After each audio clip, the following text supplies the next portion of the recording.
سلام، امیدوارم حالتون خوب باشه. توی این ویدیو میخوام با یک سایت خیلی جذاب و قدرتمند به اسم موشن اری آشنا بشیم. چه فایل‌هایی ارائه میده، چه امکاناتی داره و روش دانلود سریع و راحت از این سایت چیه.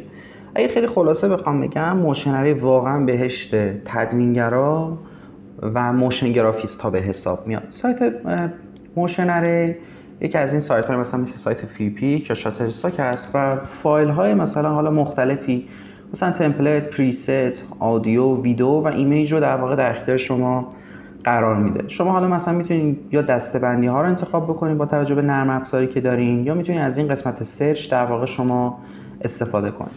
مثلا من اینجا میام مینویسم 3D و گزینه جستجو رو هم میزنم که ببینم مثلا این سایت توی همه دسته‌بندی ها چه فایل هایی داره.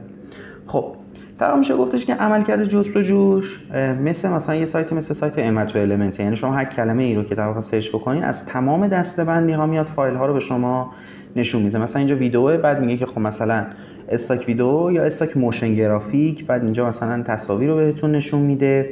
اینجا تمپلیت های آماده ای که داره، پریست ها که خب خیلی میتونه در واقع کارآمد باشه، و همچنین قسمت در واقع آدیو و یا اگه مثلا ساوند افکتی داشته باشه. اینجا میگه فری میوزیک یا ساوند افکت. خب مثلا ما میخوام یک ویدئویی رو دانلود بکنیم. حالا مثلا اینجا میتونیم گزینه سی آل رو هم بزنیم که موارد بیشتری مثلا با توجه به این سرچ که ما داشتیم رو به اون نشون بده.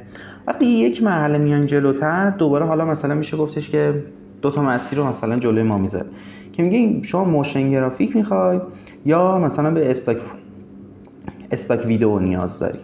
خب ما مثلا حالا باز قسمت مثلا موشن گرافی انتخاب میکنیم که ببینیم مثلا چه فایلی داره، بعدم حالا چجوری میتونیم دانلود بکنیم. خب اینجا میبینیم حالا مثلا اینجا ما ظهور کادر سرچ داره، یک سری در واقع فیلترهایی هم اینجا داره که ما با توجه به حالا پروژه‌ای که داریم، نیازی که داریم، میتونیم از اینا استفاده بکنیم. خب من مثلا فکر میکنم که این فایل مناسب منه، میام انتخابش میکنم، توی صفحه جدید بازش میکنم. خب میتونم اینجا حالا مثلا ویژگی هایی که داره، مثلا حجمی که داره و حالا مثلا تگ هایی که مربوط بهش میشه، فایل هایی که حالا مشابه همین در واقع چیزی هستن که من انتخاب کردم، شاید مثلا ما بتونیم در واقع یک فایل بهتری با توجه به نیازی که داریم انتخاب بکنیم. خب حالا ما گفتیم که حالا مثلا ما میخوایم از این سایت یک فایل رو دریافت بکنیم، ولی اگه ما اینجا بخوایم گزینه دانلود رو بزنیم، برای ما که حالا کاربر ایرانی هستیم یا توی این سایت اکانت نداریم، خب یک سری چالش داره.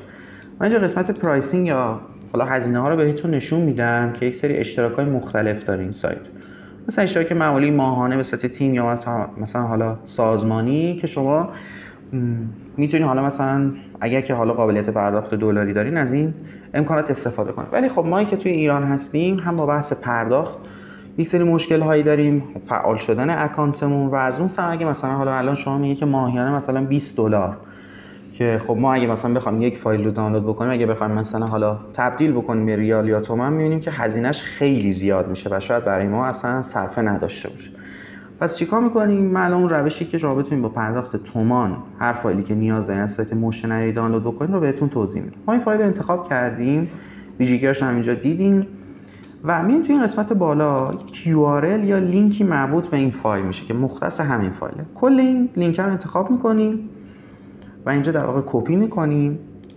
میایم توی قسمت سرچ فارسی می‌نویسیم هیروواکس. یه سایت ایرانی هست. همین اولین نتیجه رو باز میکنیم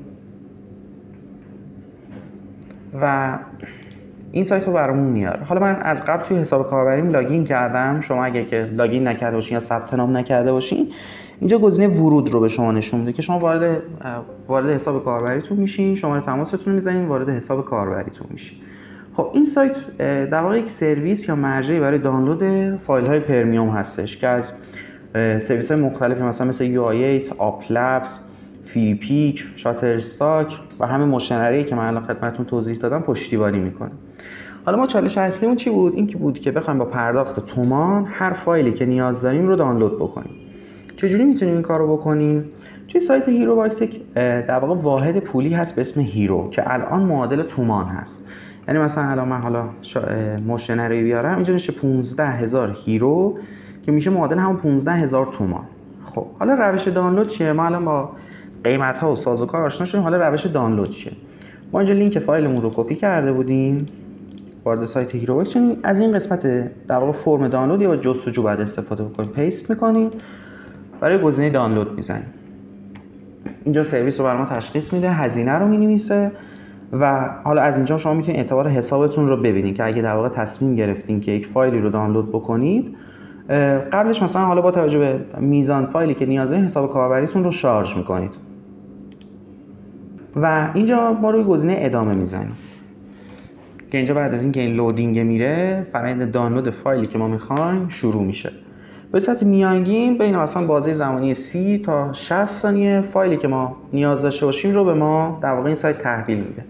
حالا ما اصلا موضوع اصلی این ویدیومون هم سایت موشن اری هست و فرقی نمیکنه که شما چه فایلی نیاز داشته باشین، تمپلیت باشه، آدیو باشه، ایمیج باشه یا ویدیو، فرقی نمیکنه. شما هر فایلی که نیاز داشته باشین رو با استفاده از هیروباکس میتونید دانلود بکنید، یا حتی اگه مثلا الان لینک دیگه هم انتخاب کردین میتونید اینجا در واقع درخواست دانلود جدید رو بزنید و لینک جدیدتون رو ثبت بکنید. این فایل در واقع زمانی که آماده بشه از طریق بخش حساب کاربریتون قابل دسترسی هست. حالا اینجا منتظریم که این لودینگ کامل بشه، فایل ما آماده بشه. اینجا حالا شما توی سایت خودشون هم برین میتونید بقیه سرویس ها رو هم ببینید که مثلا پیکبست رو هم میدن، تصاویر یا ویدیوهای مثلا ادوبی استاک هم قابل دانلوده. خب الان نتیجه درخواست ما فایلمون آماده شده و میتونیم روی گزینه دریافت فایل بزنیم و فایلمون رو دانلود بکنیم. توی این ویدیو ما با سایت موشن اری امکاناتی که داره، فایلایی که به ما ارائه میده و روش دانلودش با پرداخت تومان که به صورت خیلی سریع و راحت هم هست رو خدمتتون توضیح دادم. امیدوارم که از سایت هیروباکس استفاده کنین و لذت ببرین.